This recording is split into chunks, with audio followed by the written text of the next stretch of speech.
Evening. Good evening. Hello, hello, hello. Doom scrolling.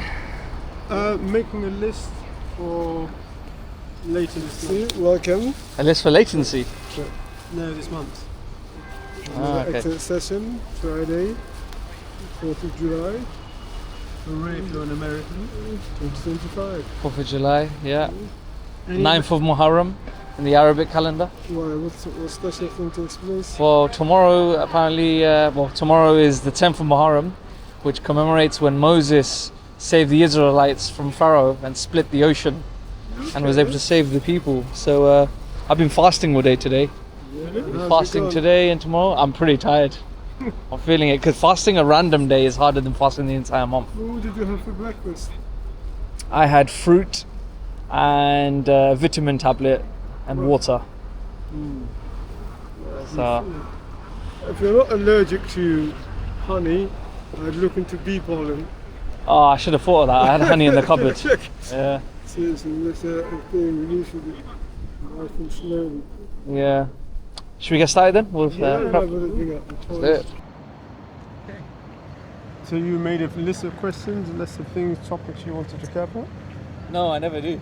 But what was it that was before I got set up? I was going to talk to you about. So yeah, last weekend I put the mics on and the camera. I put on my motorbike, and I went out. I was nervous because I thought this is going to be my first time trying to document me riding a bike and talking throughout. And I was speaking for 1 hour on the topic of why I ride. And I was nervous at first. For the first 5 minutes, I was pretty nervous. But then I forgot that it was recording. I forgot that it was. Well, I was- you I was didn't know doing- it was not recording. Well, I found my mojo, if you like, and Wow. I ended up talking to myself for 1 hour while riding, so keeping focus of the road, my hazards, riding the bike, but also talking and expressing myself and expressing my thoughts, only to stop after 1 hour and realize I hadn't hit record. So I was just laughing to myself. But I went out there, just talked to myself for 1 hour. But you know what? It was kind of therapeutic. It really helped. I felt good after it. I was annoyed, obviously, that I had nothing to document. But it was pleasant. So what did you do with what you shot then? It's there on the drive, and unfortunately, well, there's nothing. There's no shot. So I'm gonna have to reattempt it this time around. You can't record over it, in a sense? How do they do Nothing was recording, so I didn't record you any. didn't even get no I visual? think I got no visuals, no mic. and it's Might as well just- have not have the camera with you. That's not gone out. So what I did was, I was like, I'm gonna do it again on the same day. I was like, I mustered up the patience to just do it again, and I did it again. And this time I got footage. Okay. Only the mic wasn't turned on this time. Oh, So I spent dear. 2 hours learning, if you like, and learning the lessons of. So the you need first to always do a time, test. no film, no mic, no visuals. So in both cases, there's a case of not checking. Guess I'm not checking. So I think Well, next time I let do us explain what happens from our research into conscious mind. If you do something that is not incorrect, and there's a strong emotional incorrect. reaction, that is Incorrect. Yeah, that is incorrect. And there's a strong emotional reaction to it. The mind only goes to repeat The again. same thing. So that's why the old guys used to say, do not say I must not or I will not. Say it what you will do. I will go out and get the milk. Not I will, must not forget to go out and buy milk. Because you will end up doing the very thing. You don't want Well, to. you Because don't it leaves a want- strong impression on the subconscious mind. Yeah, And telling yourself, I must not forget to do this, yeah. isn't actually an instruction. Well, it is, but it's not the instruction you want to give. You think it is, but it's not. You're given the opposite. And the subconscious mind, being the subconscious mind, will just carry out your thing. Is that telling someone don't press that red button, Yes, but they just want to do the exact very that's thing? the impulsive thing. Yeah, telling the child not to do that. What about how many Because times? the instruction has a mental image, and that mental image that hits the subconscious Leaves a mind and strong- presses it. Yeah, this thing about the subconscious mind is a very powerful tool, Yeah. but if it's not used wisely, it will create a lot They of say it makes a problems. great servant but a terrible master. Yeah. And people misuse it on a daily basis. As well as like what they can't do, or what's stopping them from doing this and that, or who's against them. And they don't seem to realize that they are literally digging their own graves with every statement every time they make a statement, they say it's true. I can't rise because my boss. I can't get anywhere because of my skin color. My I can't gender, get my anywhere because this. of my And gender. the more you tell yourself it's true, the more you get to experience it. And those who have decided to themselves, oh, this is what I want to do, set out to do it. Yeah. And once they've set out to do it, they get it done. If you hear anybody said, oh, I tried, but it didn't work out, then you know that that person wasn't trying hard enough.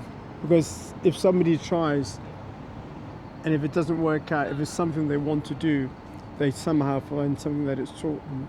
Oh, I wanted to be a teacher, and I learned that teaching was not actually for me, my calling, being a rugby player was.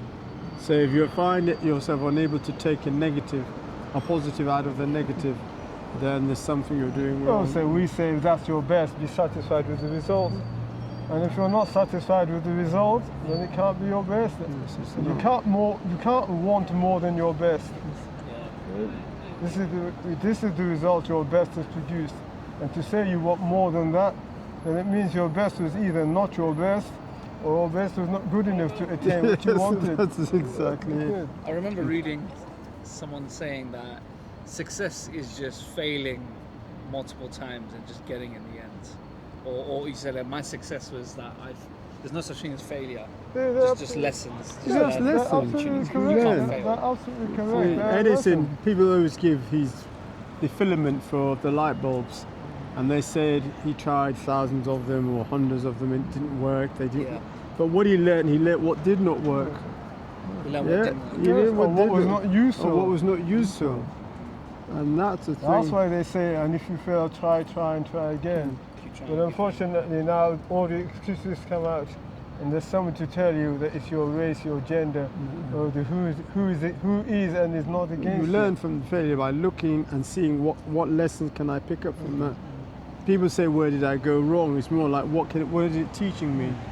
What is it showing me? What can I find what can I get out of the experience? Yeah. And that way you get a lot of positives. And many times what we call failure is that the thing we're doing, The method was the incorrect. method is incorrect, or we haven't built the tools. So for example, somebody learning to write, until they build the muscles that can hold the pen in the They correct can't way, expect to they write. can expect to write. Same with the language, unless you actually, the day your tongue vibrates in the correct way, then you pronounce correctly. Until that time, you're not actually pronouncing it correctly. So most of the time when people say that they can't do it, they're failing, the system is building bit by bit, building the necessary muscle, the necessary nerves. And when it's all been built, that's why they wake up one day and they find they can suddenly do that which they weren't doing the day before. And that's why you need to be patient and to practice and to persevere. Especially in our modern times when so much is done for us. Especially when it comes to the mind. You know, we think these lovely devices we have, they memorize everything for us. So we don't actually use our memorizing. In portion this of our week's brain. post, or should I say the last post on the last day of June, there's a thing called the long broom exercise. The long broom The exercise. long broom exercise. So you imagine a long broom and you think of what you do with it, as in how you interact with your body, the hands, the fingers that hold the broom, the muscles that are involved. And by looking at how you use that broom, and then also how you use a short broom handle, and what happens when you no longer use a broom, the long broom or the short broom, and now use the hoover. What happens to those muscles which were once employed using the long They're broom? now unemployed. They're unemployed. Yes. Yeah, so if you don't find a replacement for them, they soon wither, become weak. Yeah, and that's what happens with, yes, we say to Siri, those who have, Siri, what's the number? Because we couldn't be bothered to memorize and we call the telephone number. But what happens the day comes when we can't even remember who to call? I know there's somebody I've got to call. There's the machine, my machine is called something, I've got to address it, but I can no longer recall that it's Siri. What happens then? I think if you, I was thinking about maybe doing some enterprise, which I talked to you about weeks ago, and I wasn't worried about starting a business and failing in business. I was more looking forward to starting a business and just learning Yes, that's the way it should be treated. That's something I didn't know about. That's a good idea. the If you make an effort to start, you first of all learn about what the council permits you That's to do, exactly what you it. can and can't do. What to do. Then you learn the different suppliers, you learn different people in other businesses that you are needing to contact to get set up. Then you start shopping around for a unit, or you start shopping around for ingredients. You learn constantly, and if by the end of the week you don't actually start and open your business, you've gathered so But much you knowledge gathered in the so process. much And knowledge. cynics may say, what can you do with it? But they don't realise is that the you're brain cells built can now be employed somewhere else. people don't realise that in going to learn a thing and to study a thing, no matter how briefly, that you're gaining much from it. It's very important to do things, especially with all the technology. So giving ourselves things to do. This is one of the reasons why we encourage people who come to see us at the outdoor office to do a lot of boring games Yeah. and mental drills. Because when you do these boring games and drills, you're actually training yourself.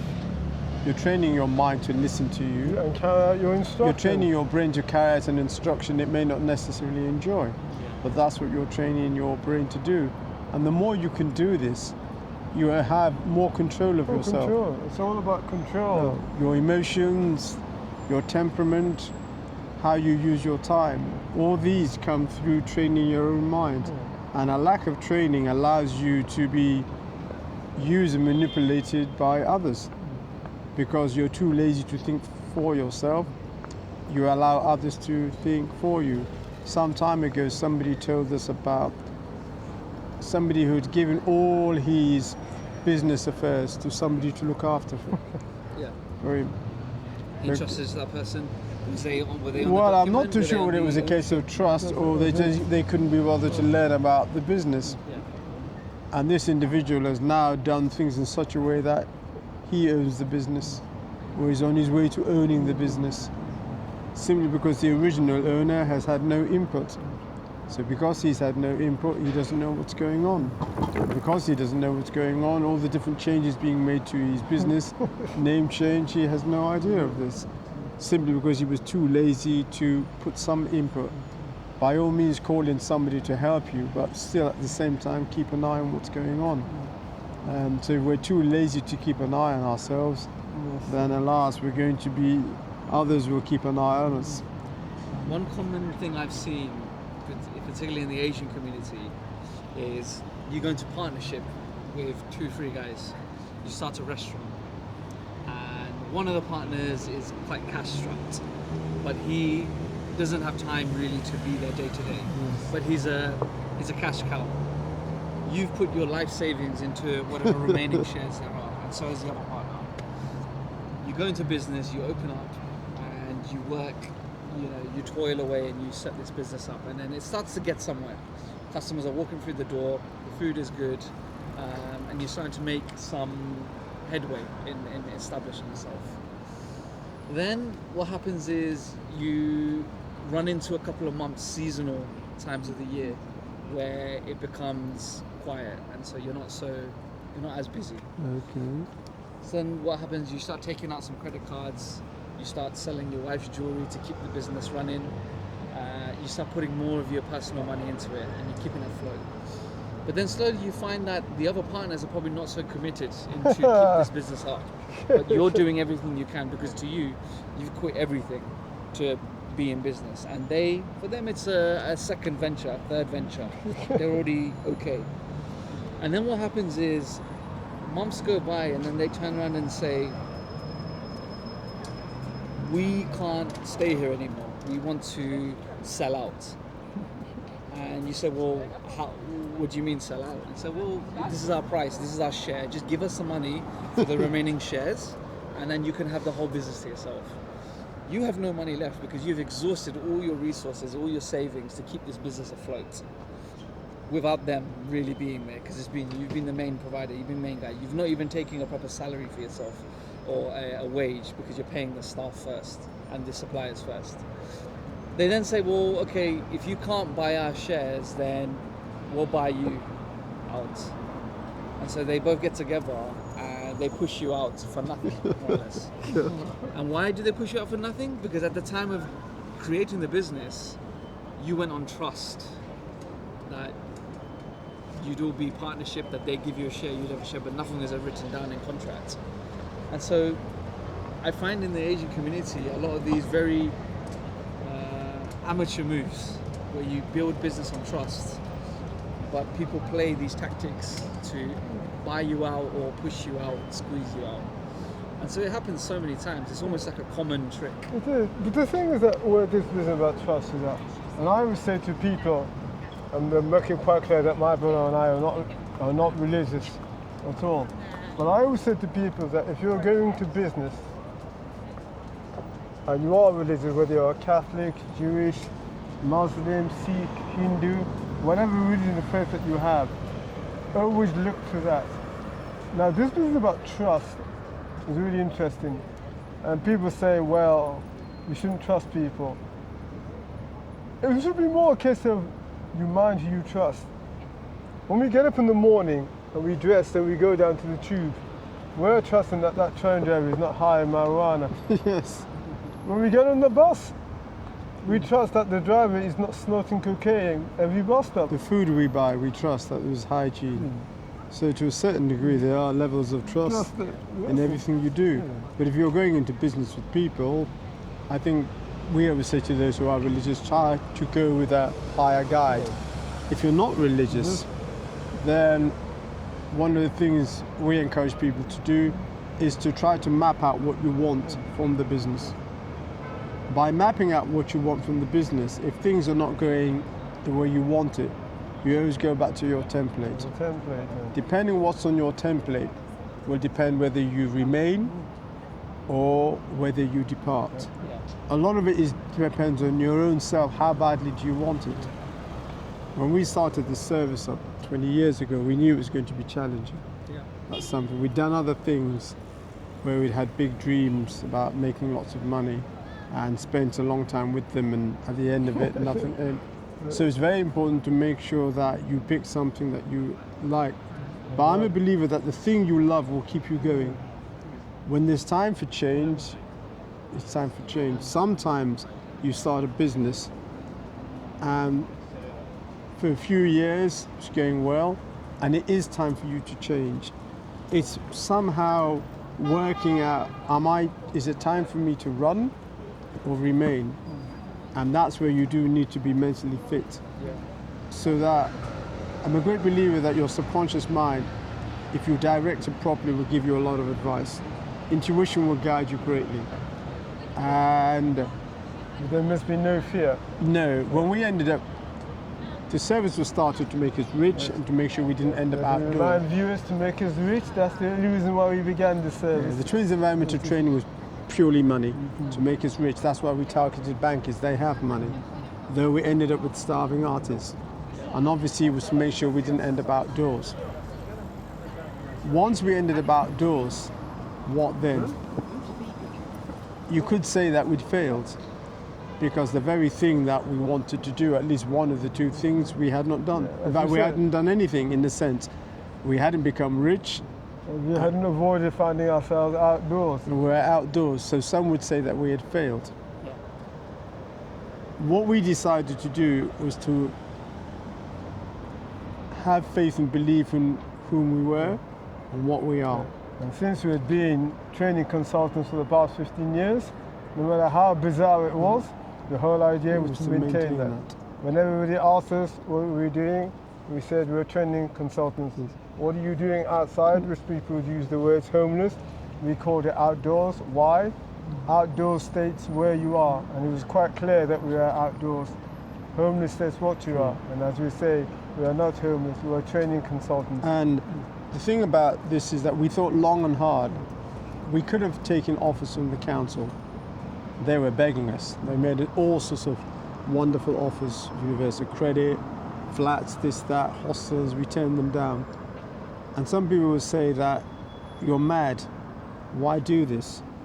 But we knew that the pandemic would come to an end. Some stage it would come to an end. And we knew that in years to come, we thought to ourselves, how could we stand on stage and say to business people, this is what you do when things are challenging? What's your threshold? What is your threshold? If we'd gone into a hostel and everybody had said, oh, accepted the flats or accepted the universal credit, down the road people would say, well, if your methods were so great, why didn't you stick it out there and use them? And we were conscious of that. But in the decision we took, what has put us in a position where we know what a lack of money means. So we understand further. So we knew before, but understand further. So like the bank is, we understand the importance of money. Capital. Because that's everyone's fear. If they don't have, you may have, but you want more. So we can discuss with business people about money, even though we haven't handled the large sums that they've handled, but we know the importance of acquiring money. So whether I need £10 for a taxi fare, another person needs £1,000 for, let's say, a wedding, somebody needs 1 million to start a business, somebody needs 50 million to save a business, we're all in need of money. Yes. We're all in, because it's not the quantity that makes it important, the size of it. So it put us in a position where we know what it's like to need money and be in a situation where money is not coming in. And in remaining outdoors, there are certain, I call them challenges that we meet. So we understand that. Each person's situation is different, but a challenge is a challenge. Yes. And in business, you get different challenges. So it puts us in the position where we can say to anyone, to this restaurant person, if this is what you really want to do, 100%, and you really believe in it, then somehow your mind will find a way. Yeah. Now, remember what we did. We're not on universal credit, and there's no begging note. So how you expect So you reject universal credit, but the reasonable thing is that put out a cup and put out a note. Because that is the custom. the custom, if you don't explain, people won't know. There's an interesting film called Kim, Hollywood version of Kim. And in there the character Kim is with his guru, Tibetan monk. And the monk says to him, what is the manner of begging in this town? And the young kid tells him, those who beg in silence starve in silence, is what he told his friend. So if you're not going to put out a note saying that you need to eat, Don't expect. how are you expecting? How are you expecting? There's no note. But one of the reasons for not putting a note out there was this. I'm a training consultant. That's what I'm selling, my service. That's what I'm about. And then even though I'm outdoors, to adopt anything, there's enough of me outdoors that shows that I'm in need. The fact that I'm sleeping outdoors. To add to that with a begging note, it removes the fact that I'm a training consultant.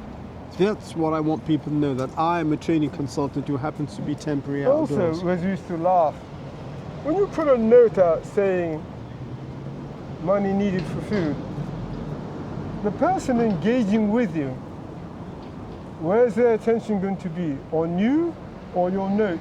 Yeah, on the notes. If you tell them that you are a training consultant and then there's this note, Just a distraction. it's a distraction as far as we're concerned. Also, we run it like this. If you decide in business that being honest is the way to make money, and you look all around you and your friends and colleagues are making lots of money by dishonest means, if you even think for 1 second, had I been doing what they are doing, I'd be rich. And in many You ways, don't be being a- outdoors could be said to be a form of business. And depending the way you play it, putting aside universal credit, which most people are on, at least those born here, depending the way you play it, you can fill your cup up. Yeah. You may put the note, you may wear certain garments, you may have certain look on your face. When people arrive, you may tell a certain story that attracts all the empaths and those who sympathize with you. Yeah. So in many ways, it's a business of a kind.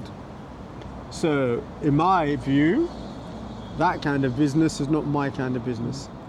I believe in what we were doing, and our attempt to remain as training consultants.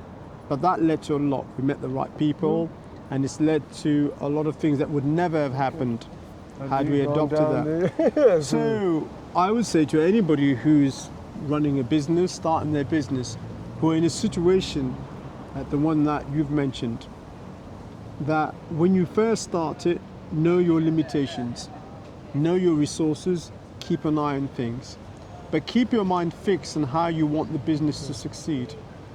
You need to have a vision.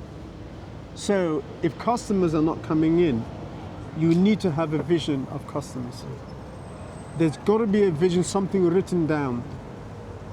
Now people say, but that's deluding yourself. In certain businesses where there's fraud, you get inspectors. And what happens is that the fraudsters keep two books. One book shows the business as they want the inspectors to see it and believe. The black book. The other The book book? is the real thing going The real on. thing going on. The real thing that they don't want. As we used to hear on people in fraud, and they say, oh, it was the stress of work. And we would laugh cynically. No, it wasn't the stress of work. The guy was doing two jobs. That's why he was stressed out. He was doing the job that he was paid to do, and then he had his other fraudulent business on the side. So the two books are what you maintain in a fraudulent business, and you present the correct book to the inspectors, and they see, and everything looks fine. Meanwhile, the other book they only discover many years later. That's where things are really, And you get this with criminal organizations. It used to be quite common with cash businesses. That's why they're trying to make everything to be card and digital. No, I agree. It's funny, you reminded me of my friend that I studied in university with. We both was on an accounting and banking course. So very numbers heavy, very into the, if you like, the books. But he would always spend time in his room drawing anything from sneakers to drawing very kind of colorful exaggerations of cartoons, and then mixing that with fashion and all sorts of crazy graphic designs. And I always wondered, I said, you're doing the wrong thing. You're in what we're studying, and what you do is completely opposite, but I respect it because you have creativity. And no one told him to, or taught him to do that. He just did it on his own. And he continued doing that throughout the 3 years that we were at university on the side. And when we graduated, he went in to try to go into the corporate work, and I did the same. But I think time and time again, he found himself moving and not really staying long term in there. And he ended up developing more and more in his art, and he took that to the point where he ended up opening an exhibit in Soho, and he was doing digital work that people were paying him for. That's what happens. Now he travels the world. He was at Art Basel. He was in Art Basel in New York the other week, and he commissions pieces. He collaborates with other artists, and he didn't quit. He didn't ever stop to say, "Oh, this is not going to take me anywhere." And he didn't necessarily tell me he wants to take this anywhere in the first place. But his actions, he loved it. That's and what kept he doing loved. That's That. what What he he did in his spare moments, others would have done other things in that spare moment. Yeah. And what he did is that, without any pressure, he cultivated this artistic skill. Yeah. Also, it brought in the other right side of the brain, which is obviously very useful. This is something we always encourage people to do when they're working in the financial environment, to keep their hobbies. Keep their hobbies. He did try to channel it into some enterprise. He was making varsity jackets, and he was designing the logo, he was designing the material, and it was the bathrobe material in the writing, so you could write your name on the back of Fantastic. it. But the material is that bathrobe material on a leather varsity jacket. And he ordered one and he had it made, and a few people really liked it. Yeah, and you wanted to must. make Yeah, their own. that's great. But you do need to love what you do, and this.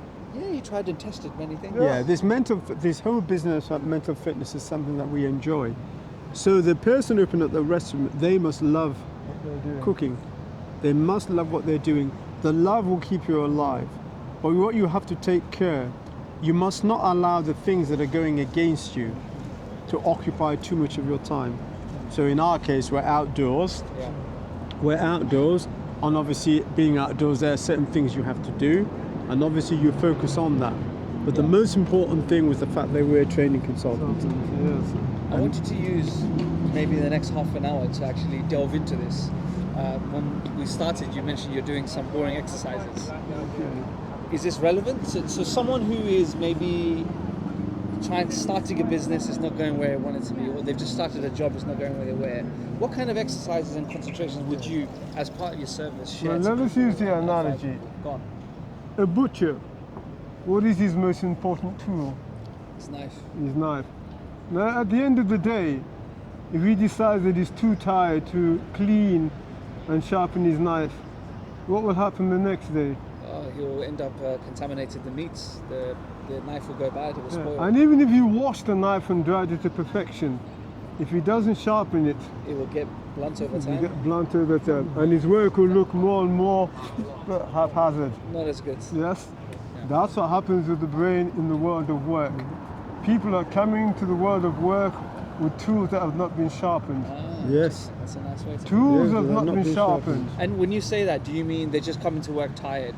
No. They're coming to work. Go back to the butchers. Every day he's been, look at what he's been doing with that knife. Lady Agatha needs that sirloin, so-and-so needs That that steak. goat, that steak. Look That at he's pork and busy curtain. chopping all the things with that knife. But what he's not doing, and he's washing it Put it in the hygienically, dishwasher, yes. but he's not sharpening. Sharpening He doesn't take up the blade and sharpen. And within a week, it's tiring. He's having to exert more muscle because the knife isn't sharp. And it's not cutting as cleanly as it should. If you go into work every single day and you are not sharpening your brain, what does your brain do? It thinks, it analyzes. If you're not practicing analysis, how can you expect to solve problems efficiently? If you're not training the memory to recall things, not memorize, recall, how is it going to keep all the information that it receives? If you're not practicing observation, how are you going to note things? How are you? When people are inspecting books, many of these books, people see them in front of them and they fail to see what is in front of them. The eyes are open, but it's not registering on the brain. Yeah. They're not sharp. I'll give you an example. This week, I had a client send an email. They made an instruction of a payment, and very quickly they said, "Oh, cancel this. I don't want this payment to go out." And the person replied, the person recipient replied, saying, "Don't worry, we're working on releasing the payment."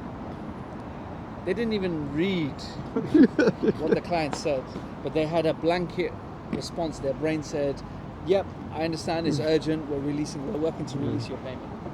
And the client went back in capitals saying, "No, stop, stop." And I picked up the phone and I called this person and I said, "Hey, have you not read the email? Like, the person has asked you to not make the payment. They instructed it by accident." And she goes, "Oh, I'm so sorry. It's too late. I've already released it." I said, "Oh God." I said, Wow. "That's fine." But did they read the email though? Definitely not. Her response was, "It's just a blanket response we give on emails." I said, that doesn't look good. Where's the interaction? Where's the thought? That's Where's the the problem. And that's such a basic thing, right? So going back to what you're saying, sorry. So when we recommend people coming, a lot of people come here for, I wouldn't say counseling, but let's say Motivation. motivation is one of This the. is how we see motivation. Motivation is that bottle of perfume. You arrive full of sweat, And I spray you. You're no longer smelling of sweat, and this perfume will last for a number of weeks. But sooner or later, this perfume is going to wear off. Dependent activity. Easy. If you walk around the park, it will last fine. If you walk around the city, you'll be fine. But if you happen to go into an abattoir, so the park, walk around the city and the abattoir represents the different challenges that you're meeting after we've sprayed you with this perfume. 1 hour in the abattoir, and unfortunately, that scent is not going to last. That's why we prefer people to train.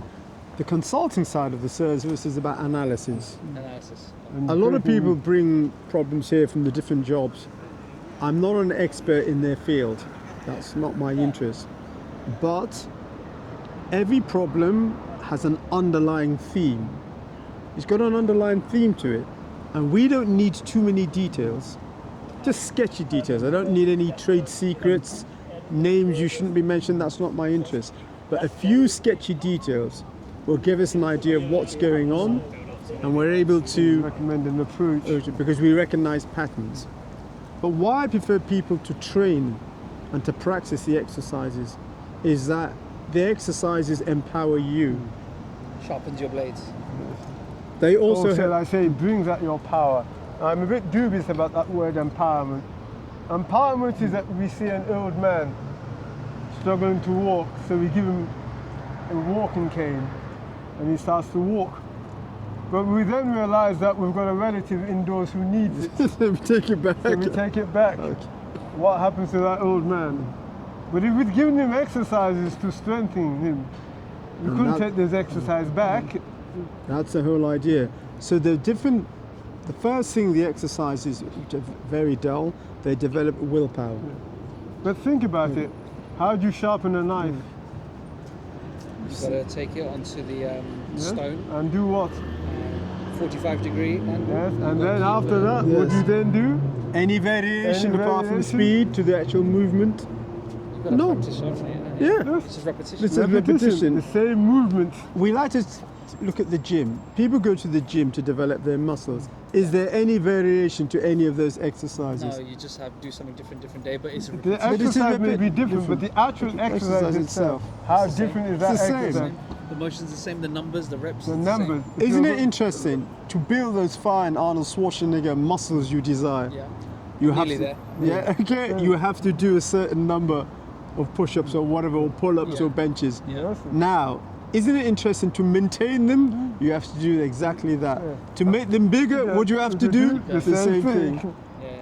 And yet, day in and day out, people go in them. They seem to understand that when it comes to physical, but when it comes to mental training, No one- suddenly Yeah, when people yeah. want something interesting, you name me one interesting thing in On the gym. The treadmill. How interesting is that? That is The so actual interesting. movement People on have the got earphones. treadmill. And the screen of something You exciting. name me one instrument in there that you can say, my God, that's so exciting. There was a period where I stopped going gym and I ended up cycling because it was more enjoyable. I get to see things.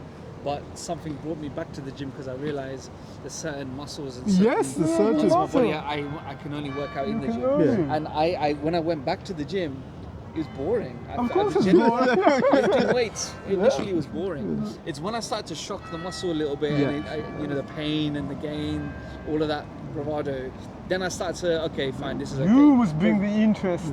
I had to Yes. make the interest, but it's not actually interesting. You No. bring Gym the itself is interest. quite No. repetitive. Yes, and think of press up because people talk about the view, Yeah. and they've got this screen maybe on the treadmill or something lovely, Yeah. or they've got this big screen where they're doing their press Yeah, up. watching the horse races. while Watching you're- the horse Yes, races. yes, When your nose starts on the carpet to do the press up, yeah. what's the view?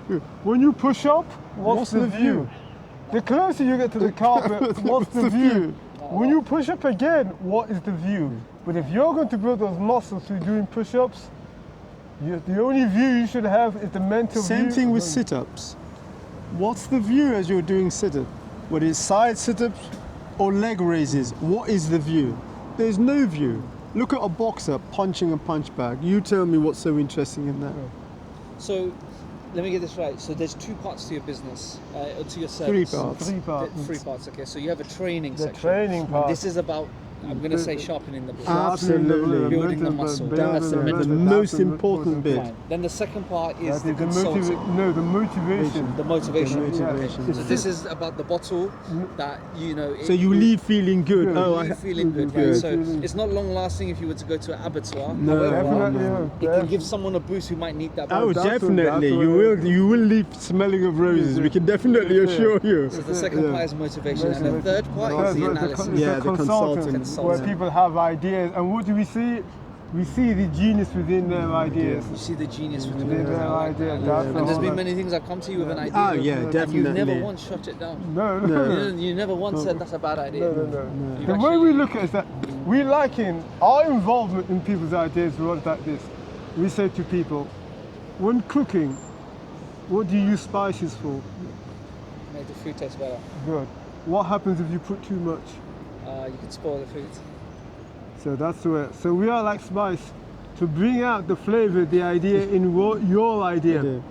But if it's no longer looking your idea, it means too much spice is going into the dish, and therefore, just as the dish becomes useless, Yeah. the idea, and that's how we. I can tell you many times I've tried to start something and then I've got fed up with it because I spent too much spice on it. That's I remember trying to make music, making instrumentals and putting simps on and drums and bass and Yes. grooves, and I listened to the same thing over and over again, and I was adding more and more, and I spent hours in that room to the extent where I couldn't hear it anymore. Like, I'm fed up. Yes. I'm done. My music career is over. yeah. We have a suggestion to those of you who are musical, and we say this: if you're musical, we would suggest that you take the worst song you've ever done, And go for a walk. the one that makes you cringe, the one that you don't want anybody to hear, and we would say to you to take that tune, make sure you can hum it, And go for a and long go walk. for a long walk. Humming all the way. And do that day after day. Okay. What you'll find is that a few nights later, when you're asleep, when you wake up, you'll find that that song would have changed. It will have changed. It would have The changed. humming would have changed. The humming would have changed. This never fails. And why it works is that as you walk, your legs are acting like an instrument. like an instrument. Yeah, The rhythm. a pentameter. Yep. Yeah. And you're free. Yeah. You're just walking. You're not Just humming. trying. But you're all not you trying, do, you're not using the humming to change them. The change is coming naturally. you just hum. If there's a new tune or a new part, melody, you just get out your recorder and record it. If But you give continue. it words, keep to the same words and repeat those words to the tune over and over Never again. It's funny you say that because the Quran, when I read it, it's in Arabic. And when I was younger, I was taught to read the Arabic. And it was so, quite brutal, quite, as you say, brutalist. There was no melody to it. It wasn't smooth, it wasn't harmonious. But the Quran was revealed, each of the words should be said in a particular way where you actually end up unlocking the Yeah. melody to it. Not that it's a hymn or a song, but it's just revealed got like re- that, yeah. where it's beautiful to listen to. Some people listen to the Quran, they don't understand it, but just by listening to it, their hearts soften. And what I found with the Quran was when I spend a long time away from it, out of practice, no repetition, I pick it up and I start. Bismillahir Rahmanir Rahim, and I begin the verse. And it puts me off hearing myself, like, oh, this is really tough. this just, there's no flow here. And I force myself through. The next day, I wake up and I have some time to myself and I pick up and I go back to that page. Only it feels like I'm getting a little bit better. Like it's not as painful as yesterday, but there's more flow.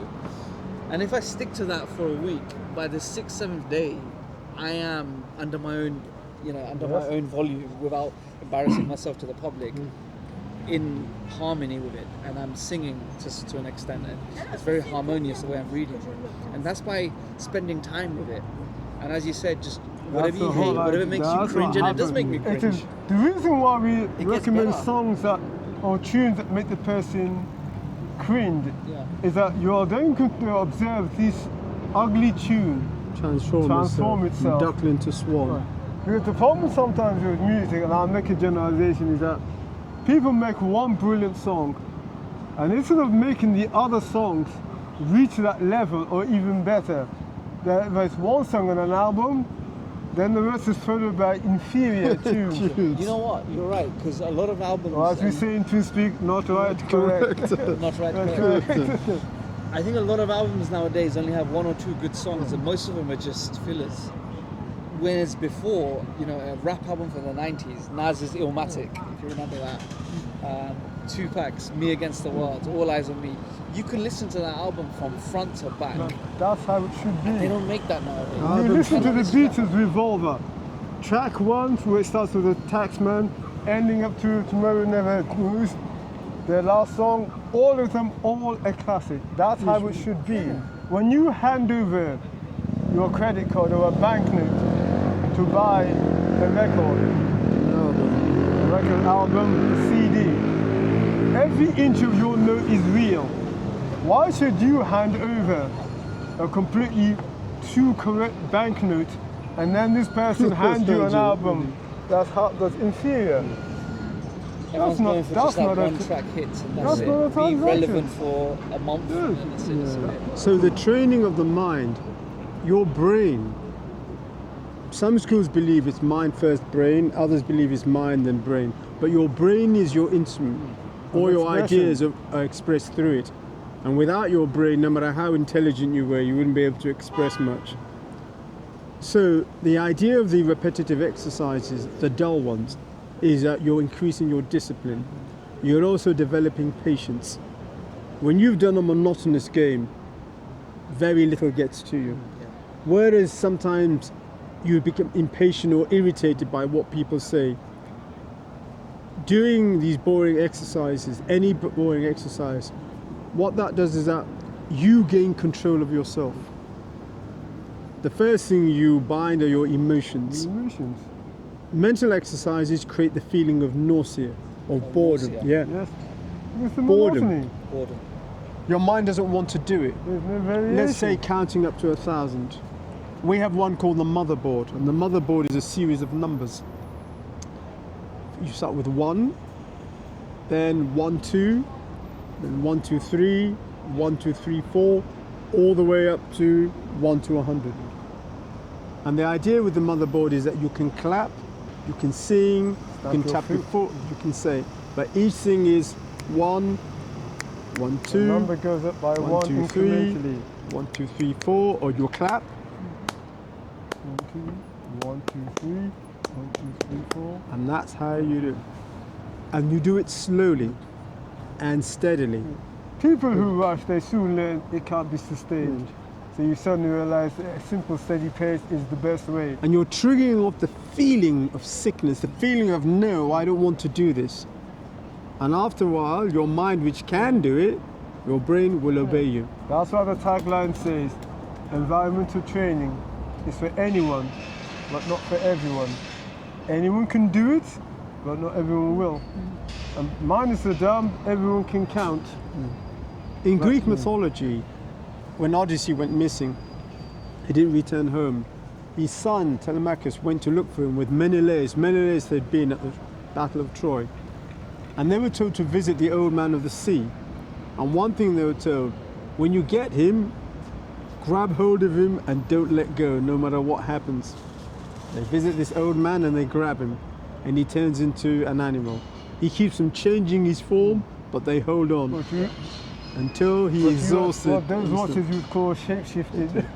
Until he's tired, and that's the thing with the mind. You train and train and train until it no longer disobeys, and the power you take from that, that's the power you take into other things, and that is the only thing that allowed my brother and myself to be able to, let's say, go through this episode, through the mental training. Odysseus was too busy telling his sailors not to look at the sirens. Now notice what he did, how he strapped yeah. in front of the boat. Yes, notice he had himself strapped. Yes, and there he is waxed. Yes, yes, he had himself strapped. And they put fur in their ears. Yeah, they couldn't They've got hear wax, because they couldn't. Wax. Yeah, Yeah. because if they could have heard it, they would have literally just. The music was so. Gone overboard. The music on the side. Great story. It's a great story. I Yeah. remember reading the book. I had to be patient with that book. It is. It's quite intense. It is, and it's a Scene in the long wall. book. Yeah, Throwing the shooting the arrow through the axes. it's a big book. Here's another thing we recommend to people. When reading, as long as you have some privacy, we always recommend to people Read aloud. Read aloud. Read aloud. People read internally because they believe it's quicker. But is it? When you listen to an audio book, does your reader rush I've through? put this to practice. So if I read the Quran out loud versus if I read it intrinsically, internally, sorry, no, it's not much difference. I don't see me being Because that quick. notice- I think I am. Psychologically, you think you're quicker Yeah. because you can skip over. Because when you're reading out loud, you have to think about pausing to breathe, that is- controlling Yes. the saliva. You Now got look at any audio book, whether it's a book by Charles Dickens, Emily Bronte, and it says 6 hours to reading time. Yeah. You ask yourself, when you listen to it, Is the author racing? No. Yeah. He's taking his time. He's taking his He's time. almost focusing on Yes, the delivery, yes. the way he says it, right? Yet he completes it within a certain time. Now, those of us reading internally, are we guaranteed that we would finish it in half that time? How many people have taken weeks to finish a book? Oh, I've taken years. Yes? Yeah, I've taken years. Go and read the online version. 3-4 hours, the book's complete. So that's the important thing. So a lot of people who come here, they balk when it comes to the training. Even those who have used it and find it of use is not the kind of thing. They're like people who run, but every morning somehow they've got to still drag themselves out of the bed and run. Or people who do the cold shower treatment. Yeah. It's a real battle to get into the shower. Once they get into it, and so, but we don't generally force people to do the mental fitness exercise, but we do encourage them, because if we have to be honest, if you're doing the mental training, then you don't need our service. You can come if you like the interaction, but our policy is not to keep people chained. I want people to be free and know that they've got their minds in control. And mental fitness, without it, there's talk about mental health, mental well-being. Mental fitness has nothing to do with mental health or mental well-being. When you go to the gym, how many people do you see in there with a broken arm? Do you see anyone crutches in there? Broken leg? Why? They've gone there to be physically fit. If by any chance in there they injure themselves, what do? It's a doctor or physio. So the same thing with mental health. If you're mentally unwell, you've got mental health problems, you go and see a specialist. Mental fitness has got nothing to do with that at all. And what they're talking about in the office is mental fitness. If you can't cope with the work because your brain is unable to synthesize quickly material that is coming to you, you need to do something about it. If your memory is so foggy that you can't recall things instantly, do something about it. If your powers of observation are so poor and weak that information in front of you you can't see, you need to do something about it. Claiming that that is to do with mental well-being and health is nonsense. Is there anything I can take away this weekend? A mental exercise? Yes. Something? Counting. Yeah, counting. So the motherboard. Well, or you can open up a book Yeah. and count the letters on the page. Count the lessons on the page. Absolutely, How until long you would get I to do that for? until you get to the bottom. However, the caveat is this: if you lose yourself, you have to start right from the beginning. Now, people will say, "But I was just down and I lost myself at the last word. I couldn't remember what number I was on." If you are juggling 5 balls and you drop them, what do? You continue juggling 4. No, you stop and start again. Yeah. So open up any book, go to the top, pick the letter, and just count 1. You don't need to say 1, the D, 2, the, no, you just say 1. Then move to the next 2 and continue. And you say this out loud? Out aloud. loud. If there comes in your mind where you're thinking, oh, was that 10, was it 11? No attention wasn't there. No attention. Was, Yeah. If you're doing it properly, there'll be no thoughts. The thoughts will be in the background. And is that okay? So what would I be expecting to happen by doing this? And should I do this every day, once a day? Is this? Well, surely those who work at the tills count money every day. But it's one of many exercises to sharpen your concentration and to see whether you can remain focused. And watch that feeling. Watch the mind try to get you to hurry at the end. That's what that's what you want to be very It careful. actually happens sometimes when I'm, even when I'm reading the Quran or if I'm praying, as I'm near the end, my brain's like, okay, hurry up, how many more pages left? Yeah. And I've now started to be honest with myself and said, no, I shouldn't be rushing this. You should not be Why am rushing. I rushing something that is good for me Yes. and that is benefiting me? Repeat Where this. am I going to go afterwards? Well, you A need lot to- of people in congregation, they pray. Now, when they finish praying, they all look to the right, they look to the left, giving greetings. They finish. And what do? Usually, it's encouraged that you sit there and just ponder and think. But one man will get up, and he rushes, he wants to get to the exit. Yes. And he causes 2 more to get up with him, because they think, where's he going? I want to go now as Yes. well. and you're trying to sit there, be focused and concentrate, but you're seeing everyone get up, and now all of a sudden you're overcome with, well, maybe I need to do Feeling, something yes, more. it's the I feeling. think I need to be going Yes, as well. yeah, well, Well, I yeah. would say If I that- don't rise up now, there's probably about 30 people up. There are 100 in the hall. I better move because if I don't rise up now, I'm going to be caught. We would say to that, it is interest. It is the interest of being the first one out the door that makes people rise. Because if they had felt instantly the prayer, they wouldn't be rushing up to race to the door. Somebody who still comes to say started when they were a student, and one exercise we gave them was to look at the remote control, to observe it. Of the TV. Of the TV. They spent many months, and each time they'd come back a few days, oh, twins, I've seen a lot of it. I'd say, start again. Start again and again and again. But this technique helped them a lot during their, I think, internship. Because what you're doing is that you're harnessing your mental powers. You're learning to get your mind to focus. The mind is, some would liken it to a magnifying glass. Piece of paper, the hot sun like today, you are not going to be able to burn that paper if your magnifying glass is moving. You have to keep it still. And people need to realize is that the exercise does not put power into the mind. It's like giving the old man the stick. The exercise is there to bring out the power. Same thing in the gym. The weight bring out the power. Now some people may say, oh, how is that so? Look at polish. What does polish do? Shines. It shines. But does it really shine? No, I guess it's the action, the act. If polish shines, if we put it on concrete, it too would shine. All polish does, it brings up the shine within that which has the ability to shine. You can't put abilities into people. Yeah. The thing is there to bring out, and different systems activate what's already there. So physically you get people like basketball players. They will repeatedly practice again and again and again. Snooker players, all these. Where I feel they let themselves down is that they need to increase their mental fitness.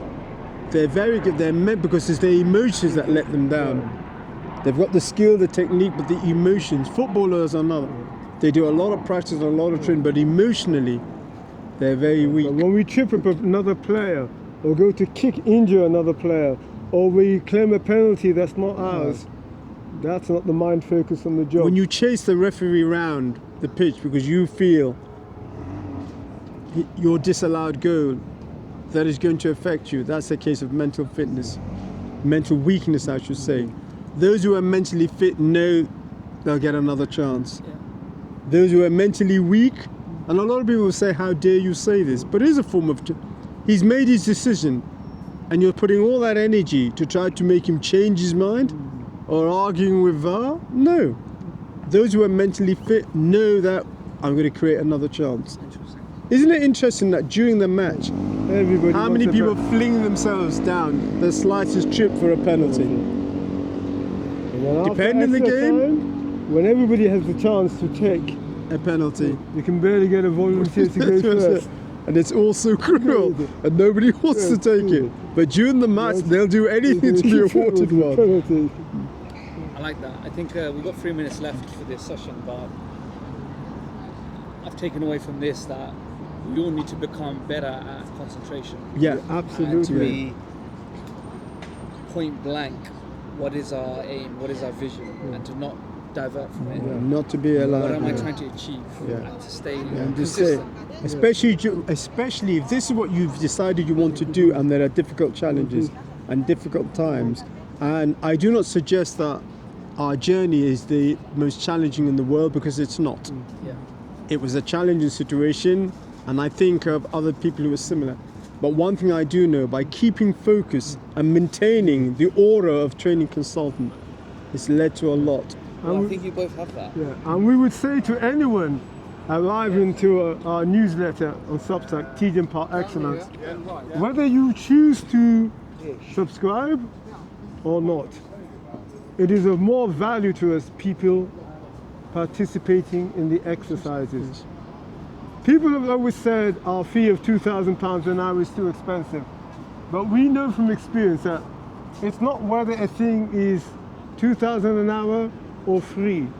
It's are the individuals using it and engaging with it. And that's what we need.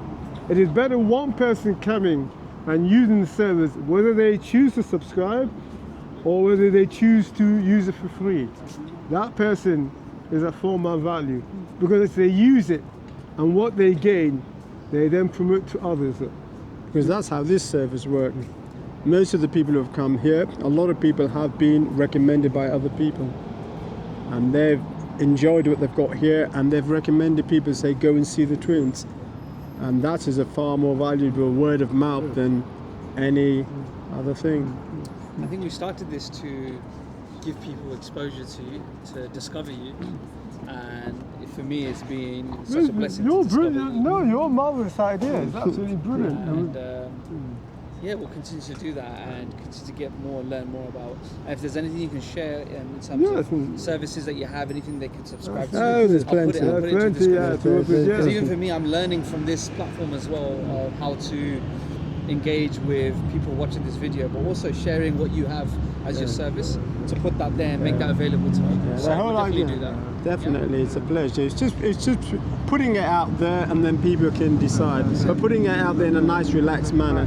Yes, I'm eager to be wealthy from it. That's why the service It was set up, but I'm not so no eager. apologies on that. Bespoke suits are what we are into. Vintage Rolls Royces are what we're into. However, our view is service first, then the trinkets can arrive. Yeah, we're confident in that. Thank you. It's okay.